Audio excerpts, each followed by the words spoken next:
Hey everybody, good to have you. Thanks for joining us. We've got Lonnie Wright on the show today, and he is the owner and grape grower for the Pines 1852. So Lonnie, thanks for coming in. It's good to have you. Thank you. Yeah, well, let's talk a little bit about the vineyard itself, and then we'll move into some other stuff. But it was actually established by like an Italian mason, is that correct? Yeah, an Italian stonemason. Okay. Louis Comini. Okay.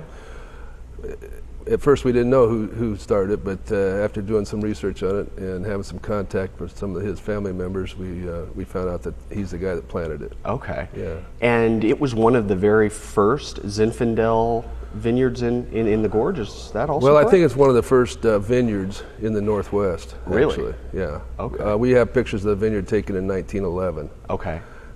We don't know for sure when the vineyard was planted, but we think since the plants were matured around that time, that it was probably planted right around 1900, somewhere right in there. Okay. Yeah. So the 1852 is, where did that come in? The 1852 is the year that our farm was submitted for a donation land claim from the Oregon Territory. Oh, okay. Okay, Yeah. cool.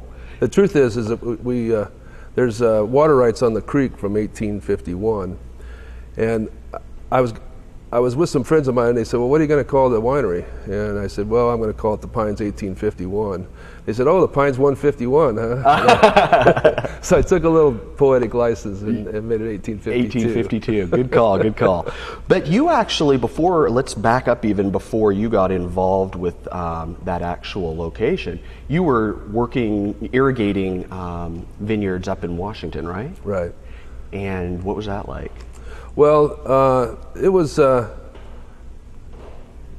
pretty strange twist. I moved out here from Indiana. Okay. I actually taught school back in Indiana, and I had traveled the summer between my junior and senior year of college, and also the summer after my senior year of college.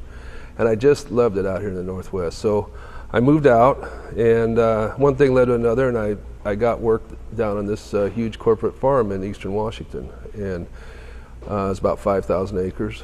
And I worked there for I think I was there about 3 years, and learning about irrigation. It was under pivot irrigation, and then I had an opportunity to go overseas and work, and I went to Libya in North Africa, and we put a pivot irrigation farm in the Sahara Desert. Really? Yeah. And when I came back from that, my friends that were working at this previous farm called me and said, hey, Chateau Ste. Michelle just bought the farm, and they've announced they're going to plant 2,000 acres of grapes in the next 2 years, and we need another foreman. 2,000 in 2 years? Right. Whoa. Yeah. That's pretty aggressive. Yeah. And so at this point in time, that's known as the Columbia Crest Vineyard. Oh, all right. In those days, it was all Chateau Ste. Michelle, and then they started naming different labels, and they named the vineyard Farron Ridge.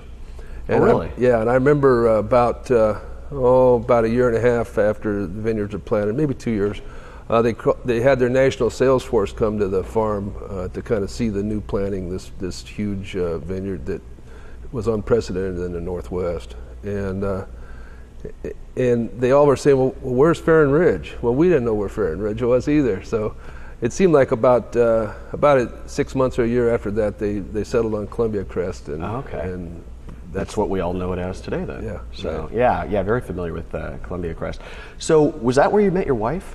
Well, when you were working up there? I actually I came down to the gorge and I was looking for some land to buy with a friend of mine, and we ended up I ran into my wife, and we ended up at a dance club and started to get to know each other, and then I started making trips down here, and one thing led to another, and I asked her to marry me.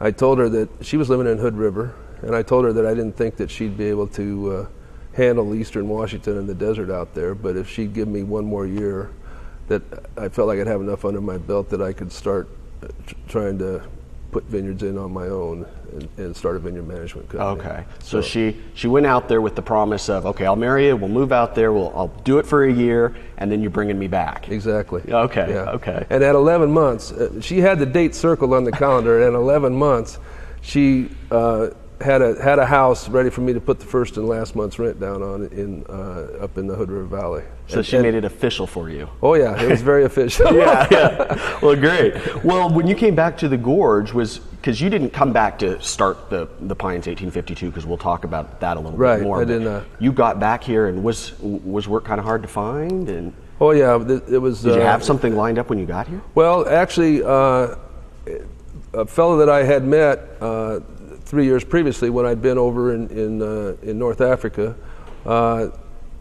called me and asked if I wanted to go back over there again. And they had about a 4-month project, and wanted to know if I wanted to be part of the crew. And it seemed like a good way to stack up some money to make the transition. And I didn't have a job lined up over here. So you went back overseas? Went back overseas again. Oh, okay. And that lasted about 4 months. Actually, I was 650 miles into the Sahara Desert when the American jets shot the Libyan jets down over the Gulf of Sidra. Oh, no kidding. Yeah. Whoa.